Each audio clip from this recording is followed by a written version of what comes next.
Booth अध्यक्ष बहुत ही आदरणीय प्रभारी गुलाम अहमद मीर साहब, आदरणीय राहुल गांधी जी आपके मंच पर है।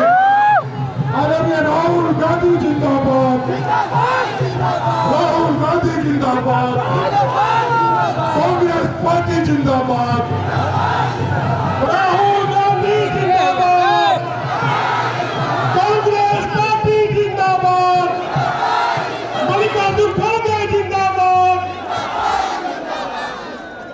कांग्रेस पार्टी के उम्मीदवार आदरणीय जलेश्वर महतो जी से आग्रह है कि आए अपनी भाषण से आपको अवगत कराए। जलेश्वर महतो जी। उपस्थित साथियों, जरा शांति बना के रखिए। आपके बीच में लोकप्रिय नेता हमारे कांग्रेस के राहुल गांधी जी आए हुए हैं बागमारा की धरती में। बागमारा के लोगों को गर्व होना चाहिए, यह सौभाग्य मिला है बागमारा की धरती में, माटीगाड़ा की जमीन में। इस कार्यक्रम में हमारे मीर साहब आए हुए हैं, प्रदेश अध्यक्ष आए हुए हैं। क्या झारखंड इसी के लिए बना था? झारखंड इसलिए बना था कि यहाँ के लोगों को राजनीतिक और आर्थिक और सामाजिक न्याय मिले, सबको समान अधिकार मिले, सबको रोजी मिले, रोजगार मिले। और झारखंड जिस उद्देश्य के तहत बना है उस उद्देश्य की पूर्ति है। यहाँ के बच्चे को बेरोजगार होने का कोई प्रश्न नहीं उठ रहा है। यहाँ के बच्चे को बेरोजगारी का दर्द झेलने का कोई सवाल नहीं उठ रहा है। सबको यहाँ रोजगार मिलेगा। सिर्फ और सिर्फ राहुल गांधी को देश का प्रधानमंत्री बनाना पड़ेगा, तब जाकर ये स्थिति फिर पूरा बहाल होगी जो इंदिरा गांधी का। इसलिए हम लोग काम कर रहे हैं, देश में जो मिशन फैला रहे हैं। आपके बागमारा में जो स्थिति बनी हुई है, किस ढंग से कोयला का लूट हो रहा है, किस तरह से जमीनों का लूट हो रहा है, किस ढंग से यहाँ के आर्थिक शोषण हो रहा है, गांव उजड़ रहे हैं, कोई सुधि लेने वाला नहीं। देश के कोयला मंत्री आते हैं, कोयला सेक्रेटरी आता है, सिर्फ और सिर्फ बोल के जाता है कि इतना टन का आपको टारगेट दिया जाएगा, फिर आपको कोयला उत्पादन करना पड़ेगा।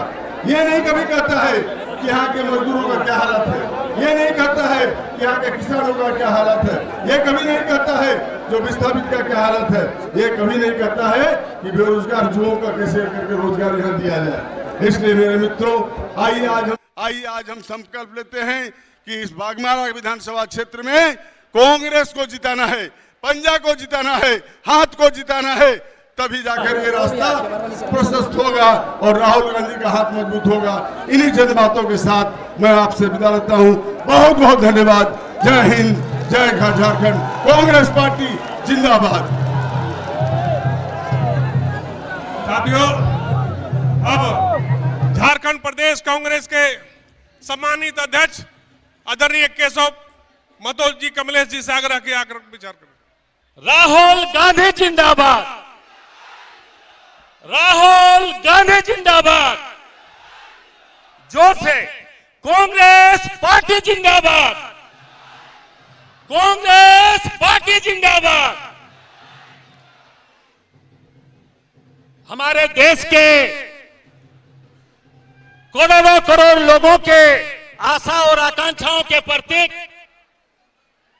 हमारे न्याय योद्धा, लोकसभा में विपक्ष के नेता माननीय राहुल गांधी जी, मंच पर उपस्थित एआईसीसी के महासचिव, संगठन प्रभारी हमारे वेणुगोपाल साहब, हमारे मार्गदर्शक एआईसीसी के झारखंड प्रभारी आदरणीय श्री गुलाम अहमद मीर साहब, हमारे यहाँ के पर्यवेक्षक माननीय श्री अधीर रंजन चौधरी जी, यहाँ हमारे सह प्रभारी डॉक्टर श्री बेला प्रसाद, यहाँ हमारे उपस्थित आप सबों के हरदिल अजीज, आप लोगों के सुख दुख के साथी, अन्याय अत्याचार और शोषण के खिलाफ आपकी आवाज बनने वाले आदरणीय यहाँ के प्रत्याशी श्री जलेश्वर बाबू, धनबाद के प्रत्याशी श्री अजय बाबू, यहाँ मंच पर उपस्थित हमारे पूर्व कांग्रेस के प्रदेश कांग्रेस के अध्यक्ष आदरणीय श्री राजेश ठाकुर जी, हमारे जिला अध्यक्ष श्री संतोष सिंह जी, सुल्तान अहमद जी, शमशेर भाई, यूथ कांग्रेस के साथी हमारे पूर्व अध्यक्ष एवं तमाम मंचासीन साथियों और सामने उपस्थित इस बागमारा और धनबाद के कोयलांचल के सभी माताएं बहनें नौजवान साथियों, आप सभी माननीय राहुल जी के भाषण को सुनने के लिए आए हैं। मैं सर्वप्रथम राहुल जी का हार्दिक अभिनंदन करता हूं। इस कोयलांचल की धरती में इनका स्वागत करता हूं, इनका नमन करता हूं और मैं याद दिलाता हूं, ये कोयलांचल की धरती रग रग हमारी पूर्व नेत्री, गुटनिरपेक्ष देशों की नेत्री, लो महिला श्रीमती इंदिरा गांधी का एक एक कण यहाँ ऋणी है। कोयला के राष्ट्रीयकरण के लिए, बैंकों के राष्ट्रीयकरण के लिए उन्होंने जो उल्लेखनीय काम किया है, एक एक श्रमिक, एक एक गांव के लोग, ये सभी ऋणी है। मैं ज्यादा कुछ नहीं कहना चाहूंगा, विस्तार से सारी बातों को रखेंगे माननीय हमारे राहुल जी। आप लोगों से पुनः अनुरोध करता हूं, एक बार जोर से हाथ बढ़ाकर माननीय नेता का आप लोग स्वागत करें, अभिनंदन करें, जोहार करें। इन्हीं चंद शब्दों के साथ पुनः एक बार कांग्रेस पार्टी जिंदाबाद, कांग्रेस पार्टी जिंदाबाद, कांग्रेस पार्टी जिंदाबाद, राहुल गांधी जिंदाबाद, राहुल गांधी जिंदाबाद, कांग्रेस पार्टी जिंदाबाद, कांग्रेस पार्टी जिंदाबाद, राहुल गांधी जिंदाबाद। हमारे आदरणीय नेता राहुल गांधी जी से आग्रह है, आप करेंगे कोयलांचल वासियों को संबोधित करें। और राहुल गांधी जिंदाबाद, राहुल गांधी जिंदाबाद, राहुल गांधी जिंदाबाद, जिंदाबाद, राहुल गांधी जिंदाबाद, जिंदाबाद, जिंदाबाद, राहुल गांधी जिंदाबाद।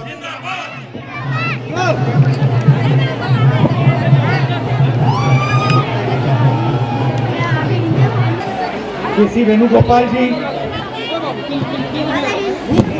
गुलाम अहमद मीर जी, केशव महातो कमलेश जी, मंजू देवी जी, हमारे कैंडिडेट्स जलेश्वर महातो जी और अजय दुबे जी, कांग्रेस पार्टी और गठबंधन के हमारे प्यारे कार्यकर्ता भाइयों और बहनों, आप सबका यहाँ बहुत बहुत स्वागत। आप दूर दूर से आए, हमारी बात सुनने आए, इसके लिए आपको मैं दिल से धन्यवाद करता हूं। जोहार। राहुल गांधी जिंदाबाद।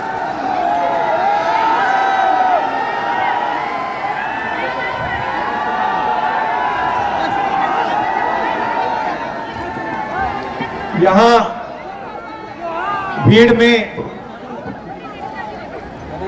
बहुत सारे युवा थोड़ा सा यार चलना मत तुम लोग, चालू करो। आए हैं। 50% यहाँ महिलाएं आई हैं।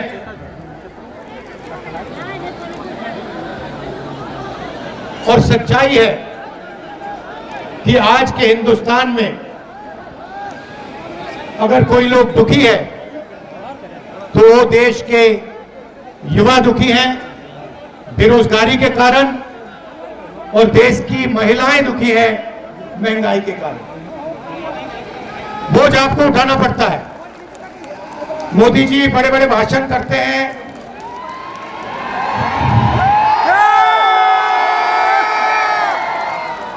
कभी सी प्लेन में चले जाते हैं, कभी समुद्र के नीचे चले जाते हैं, मगर बोझ आपको उठाना पड़ता है। जब पेट्रोल का दाम बढ़ता है, डीजल का दाम बढ़ता है, महंगाई बढ़ती है, तो असली चोट हमारी माताएं बहनों को लगती है। उनसे कोई पूछने को नहीं आता, अकेली रहती है और रोज उनको चोट लगती है। जब भी वो कुछ खरीदने जाती हैं उनको चोट लगती है। नरेंद्र मोदी जी ने उसमें जीएसटी जोड़ दिया। तो जितना टैक्स आप देते हो, जितना टैक्स हिंदुस्तान के गरीब लोग देते हैं, उतना ही अदानी जी देते हैं। आप शर्ट खरीदते हो, जितना टैक्स आप देते हो उतना गौतम अदानी देता है। ये पूरा टैक्स का जो ढांचा है हिंदुस्तान के गरीब लोगों से पैसा लेने का तरीका है। सही बात है। आप देखिए, अदानी जी अरबपति है, प्राइवेट हवाई जहाज में 24 घंटा उड़ता है, धारावी की उसको जमीन दी जा रही है, 1 लाख करोड़ रुपए की जमीन उसको दी जा रही है, और जितना टैक्स आप देते हो उतना ही वो देता है। अगर आप टी शर्ट खरीदोगे, जीएसटी जितनी आप दोगे उतनी ही अदानी देगा। तो ये जो नरेंद्र मोदी जी ने जीएसटी का सिस्टम बनाया है, ये गरीबों से चोरी करने का सिस्टम है। और इस देश में गरीब कौन है मैं आपको बता देता हूं। 8% आदिवासी, 15% दलित, 50% पिछड़े वर्ग के लोग, 15% अल्पसंख्यक माइनॉरिटी के लोग। मतलब 90% हिंदुस्तान की आबादी या दलित है, या आदिवासी है, या पिछड़े वर्ग की है, या फिर माइनॉरिटी है। मगर अगर आप देखें, हिंदुस्तान की संस्थाओं को देखें, सरकारी ऑफिसेज में देखें, आपको ये लोग नहीं दिखाई देंगे। आप मीडिया देखते हो, हर रोज हर शाम झारखंड में डिबेट होती है, एंकर एक दूसरे से बात करते हैं, पत्रकार आर्टिकल लिखते हैं। आप मुझे बताओ, टीवी में डिबेट होते हुए आपने कभी किसी गरीब आदिवासी को, किसी किसान को, किसी गरीब दलित को, किसी गरीब पिछड़े वर्ग के व्यक्ति को टेलीविजन पे देखा है क्या? नहीं दिख सकता आपको। आपको कभी आपने नरेंद्र मोदी जी को किसान से गले मिलते हुए देखा है ना?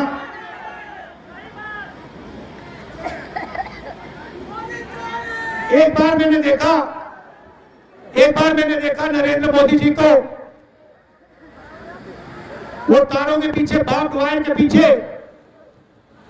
10-15 गरीब बच्चे थे, झिझक के नरेंद्र मोदी जी उनके हाथ पकड़ रहे थे।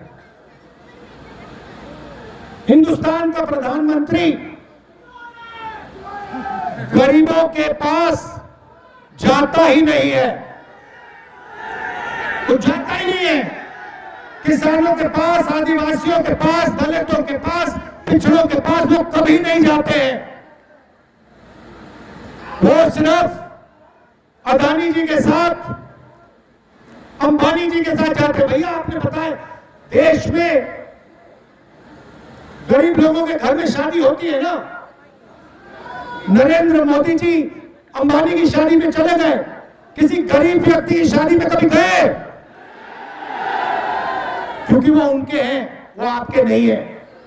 ये सच्चाई है। वो अरबपतियों का काम, वो तारों के पीछे, बार्ब वायर के पीछे 10-15 गरीब बच्चे थे, झिझक के नरेंद्र मोदी जी उनके हाथ पकड़ रहे। हिंदुस्तान का प्रधानमंत्री गरीबों के पास जाता ही नहीं है, वो जाता ही नहीं है। किसानों के पास, आदिवासियों के पास, दलितों के पास, पिछड़ों के पास वो कभी नहीं जाते हैं। वो सिर्फ अदानी जी के साथ अंबानी जी के साथ जाते हैं। भैया आपने पता है देश में गरीब लोगों के घर में शादी होती है ना, नरेंद्र मोदी जी अंबानी की शादी में चले गए, किसी गरीब व्यक्ति की शादी में कभी गए? क्योंकि वो उनके हैं, वो आपके नहीं है। ये सच्चाई है। वो अरबपतियों का काम करते हैं। अब देखिए, जीएसटी का पैसा आप देते हो, आपके जेब से निकलता है और वो हिंदुस्तान की सरकार के पास जाता है, लाखों करोड़ रुपए। उसके बाद वो पैसा बजट में बढ़ता है। बजट को कौन बनाते हैं? 90 अफसर हिंदुस्तान के बजट को बनाते हैं। और झारखंड में जो पैसा बढ़ता है, यहां भी 70-80 अफसर उसको बांटते हैं। तो मैंने पता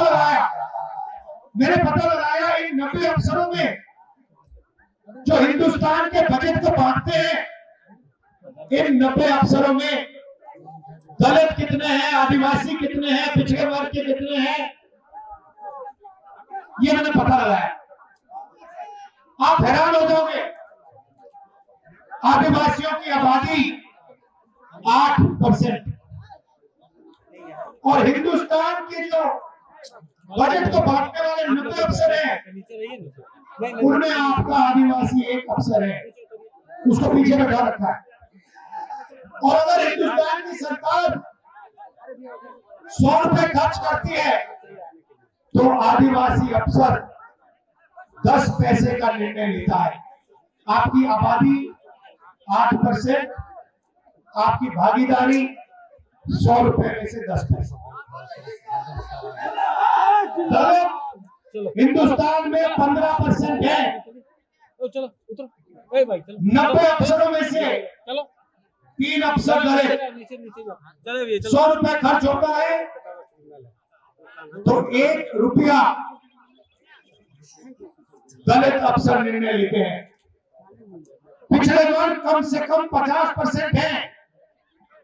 90 में से 3 पिछड़े वर्ग के अफसर हैं और 100 रुपए में से 5 रुपए का निर्णय ये लोग लेते हैं। जोड़ लीजिए, 90% आपकी आबादी है और 6 रुपए 10 पैसे 100 में से 100 रुपए में से आप निर्णय लेते हो। बड़ी कंपनियों को देखो, अदानी, अंबानी, टाटा, बिरला, अगर आप इनके ऑफिसेस में जाओगे, इनकी मैनेजमेंट टीम को देखोगे, इनके मालिकों को देखोगे, आपको एक आदिवासी, एक दलित, एक पिछड़ा नहीं मिलेगा, एक अल्पसंख्यक नहीं मिलेगा। ये देश की सच्चाई है। और नरेंद्र मोदी जी का काम आपका ध्यान इस बात से भटकाने का है कि आपको पता ना लग जाए कि आज हिंदुस्तान में 90% आबादी की कोई भागीदारी नहीं है। सरकार में नहीं है, मीडिया में नहीं है, प्राइवेट अस्पतालों में नहीं है, प्राइवेट कॉलेजेस में नहीं है, शिक्षा के सिस्टम में नहीं है, जुडिशरी में नहीं है, आप कहीं के नहीं हो।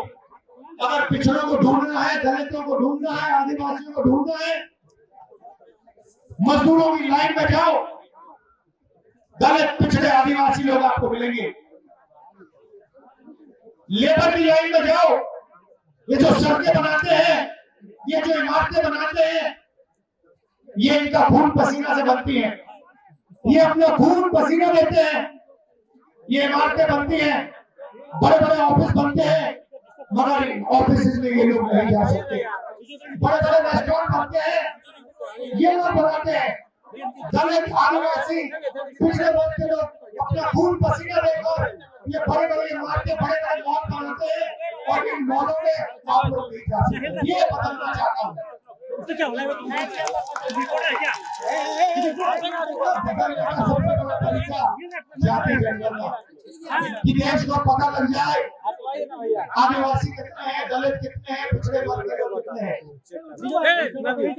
दूध का दूध, पानी का पानी साफ हो जाए पूरा, पता लग जाए सबको कि भैया देश का धन देश से बना है। सरकारी संस्थाओं में हमारे कितने लोग हैं, दलित कितने हैं, आदिवासी कितने हैं, पिछड़े कितने हैं, सबको पता लग जाए। जिस दिन भाई और बहनों जाति जनगणना हो जाए उस दिन हिंदुस्तान में क्रांतिकारी राजनीति शुरू हो जाएगी। और मैंने साफ कह दिया, पार्लियामेंट हाउस में मोदी जी के सामने कह दिया, मोदी जी आप जाति जनगणना को रोकने की कोशिश कर रहे हो। मैं और कांग्रेस पार्टी और इंडिया गठबंधन देश को वायदा देते हैं, पार्लियामेंट में लोकसभा में वायदा देते हैं कि हम जाति जनगणना इसी लोकसभा में पास करवा के दिखाएंगे। और ये जो 50% की दीवार बना रखी है, रिजर्वेशन की दीवार बना रखी है, इसको हम तोड़ के इसको हम परे कर देंगे। रिजर्वेशन को हम 50% से ज्यादा कर देंगे। झारखंड में तो हमने कह दिया है, झारखंड में हमने कह दिया है आदिवासियों को 26% से 28% रिजर्वेशन हम बढ़ा के दे देंगे। दलितों को 10% से हम 12% कर देंगे और पिछड़े वर्ग को 14% से हम 27% रिजर्वेशन दिलवा देंगे।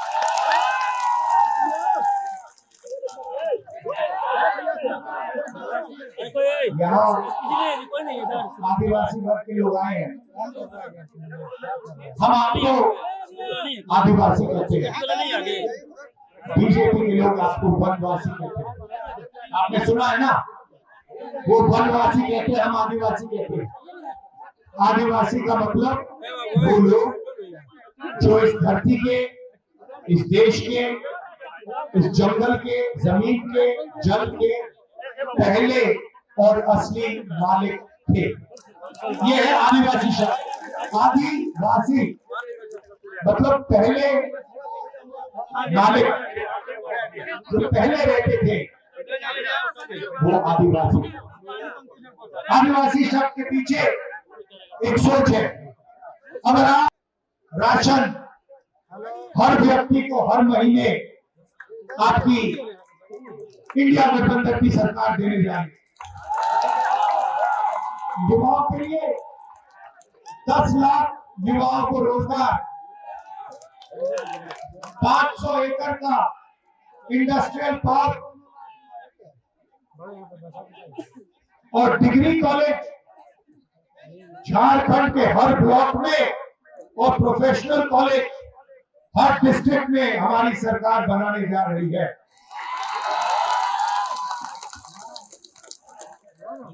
किसानों के लिए धान के लिए मिनिमम सपोर्ट प्राइस, आज आप 2400 रुपए प्रति क्विंटल धान खरीदते हो। चुनाव के बाद इंडिया गठबंधन की सरकार धान के लिए आपको 3200 रुपए प्रति क्विंटल देने जा रही है। भाइयों बहनों, हमने मन बना लिया है, जितना पैसा नरेंद्र मोदी अरबपतियों को देगा उतना पैसा हम गरीबों को, किसानों को, मजदूरों को, युवाओं को देंगे। इस बार दिल्ली में सरकार नहीं बनी, आने वाले समय में दिल्ली में इंडिया गठबंधन की कांग्रेस पार्टी की सरकार आएगी तो फिर देखना गरीबों को कैसे मजे मिलेंगे, किसानों को, मजदूरों को जो अपना खून पसीना देते हैं, 24 घंटा काम करते हैं, सड़क बनाते हैं, देश को भोजन देते हैं, छोटे व्यापारी लोग जो रोजगार देते हैं, छोटे बिजनेस वाले लोग जो रोजगार देते हैं देश को, उनकी मदद करने वाली सरकार होनी चाहिए। नरेंद्र मोदी ने 6 लाख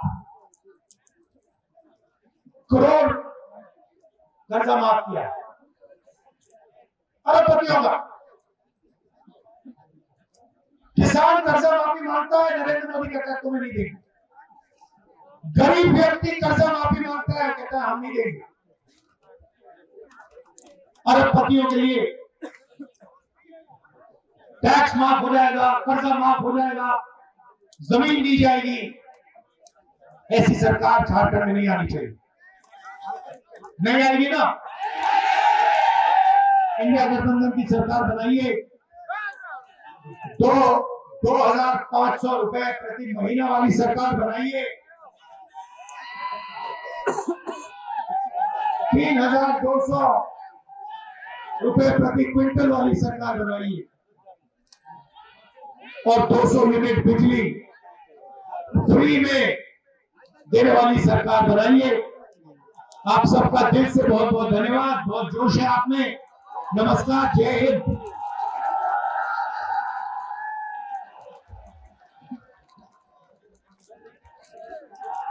कोई हिला के नहीं, ठीक है।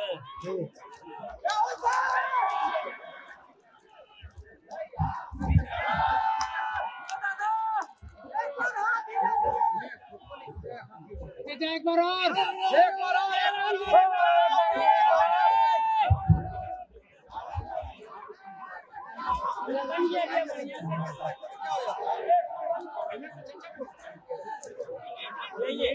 अब नाचिए स्टेज पे चढ़ के।